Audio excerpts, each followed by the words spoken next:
کہ جو گرد و غبار تیرے جسم پر لگا ہے وہ عام گرد و غبار نہیں، بلکہ یہی گرد و غبار کل بروز قیامت جب حوریں ملے گی مسلمانوں کو جنت میں۔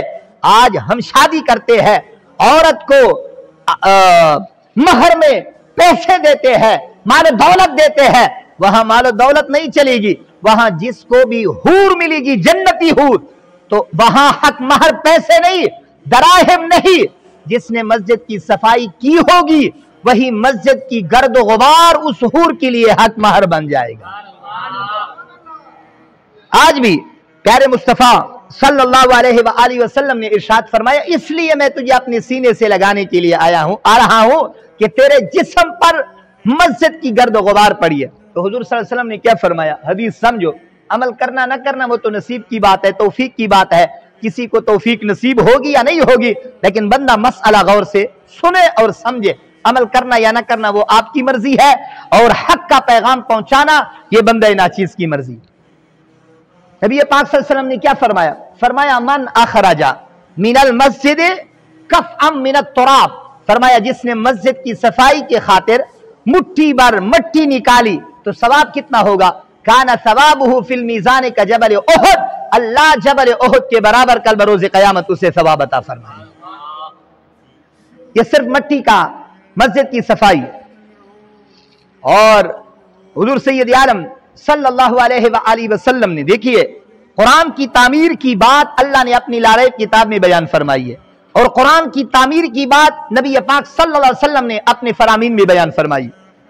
حضور سید عالم صلی اللہ علیہ وسلم کا صحیح فرمان ہے، پیارے مصطفیٰ فرماتے ہیں من بنا للہ مسجدا بنا اللہ لہ بیتا فی الجنہ۔ میری طرف توجہ کرو، 10-15 منٹ ہے یا 20 منٹ ہے یا 30 منٹ ہے، آپ آئے ہو یہاں کچھ سننے کے لیے، ساری توجہ ادھر ہو، اگر ادھر دیکھتے رہو گے تو ہو سکتا ہے یہ جو برکتیں ہوتی ہے اللہ کی طرف سے واعظ و نصیحت کی، وہ ہو سکتا ہے بیٹھے ہوئے بھی آپ محروم ہو جاؤ۔ اور ویسے بھی علماء کی بات غور سے سننی چاہیے۔ کیوں؟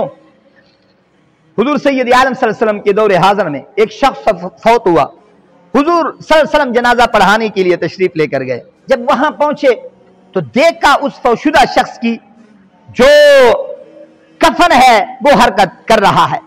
لوگ حیران ہوئے، فوت ہو گیا اور کفن حرکت کر رہا ہے، کفن بے جان چیز ہے، کپڑا ہے، کپڑا تو حرکت نہیں کرتا۔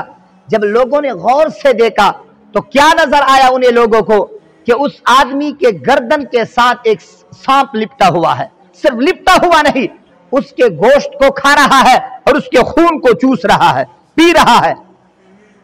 جب لوگوں نے یہ منظر دیکھا تو سیدنا صدیق اکبر رضی اللہ تعالی عنہ نے اس سانپ کو مارنے کا ارادہ کیا۔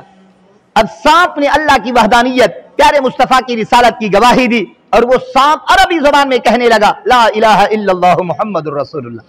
اللہ کی وحدانیت، پیارے مصطفیٰ کی رسالت و نبوت کی گواہی دینے کے بعد وہ سانپ کہنے لگا کہ لیسا فلم تقتلوننی، تم مجھے کیوں قتل کرتے ہو؟ لیسا لی ذنب، میرا تو کوئی گناہ ہی نہیں، میرا تو کوئی جرم ہی نہیں، میں جو کام کر رہا ہوں اس کام کی ڈیوٹی میری کس نے لگائی؟ فإن اللہ امرنی ان اعذبہ الی یوم القیامہ، اللہ نے مجھے حکم دیا کہ اس آدمی کو تو نے قیامت تک اس کے خون کو چوستے رہنا ہے اور اس کے ہڈیوں کو توڑتے رہنا ہے، یہ اللہ کا مجھے حکم ہے۔ اب سیدنا صدیق اکبر رضی اللہ تعالی عنہ نے اس سانپ سے پوچھا ذرا یہ تو بتا، کلمہ بھی پڑھا تو نے اور ساتھ عربی زبان بھی بولنے لگا، ذرا یہ بتا اس کی گناہ اور جرم اس نے کون سا کیا ہے دنیا میں؟ تو سانپ نے کہا ایک نہیں، اس نے دنیا میں 3 جرم کیے ہیں۔ اب کون کون سے؟ سانپ کہنے لگا الاولا تارک الصلاۃ، دنیا میں یہ نماز نہیں پڑھتا تھا۔ نمبر 2 تارک الزکاۃ، زکات اس پر فرض تھی لیکن اس نے کبھی زندگی میں زکات ادا نہیں کی۔ اور نمبر 3 جس کام کے لیے، جس فرمان کے لیے میں نے یہ فرمان سنایا ہے، پیارے اس سانپ نے کہا لا يسمع قول العلماء، اگر کوئی عالم دین واعظ و نصیحت کرتا تھا تو اس کی توجہ ادھر ادھر ہوتی تھی، عالم دین کی واعظ و نصیحت نہیں سنتا تھا۔ جو یہ 3 کام کرے، نماز بھی نہ پڑھے، زکات بھی ادا نہ کرے، کوئی صحیح العقیدہ بعمل عالم ہو یا ان کا خادم ہو، وہ واعظ و نصیحت کرے تو وہ نہ سنے، قیامت تک اس کی یہی سزا ہے کہ اللہ اس پر سانپ کو مسلط کر دیتا ہے، قیامت تک سانپ اسے ڈستا رہتا ہے۔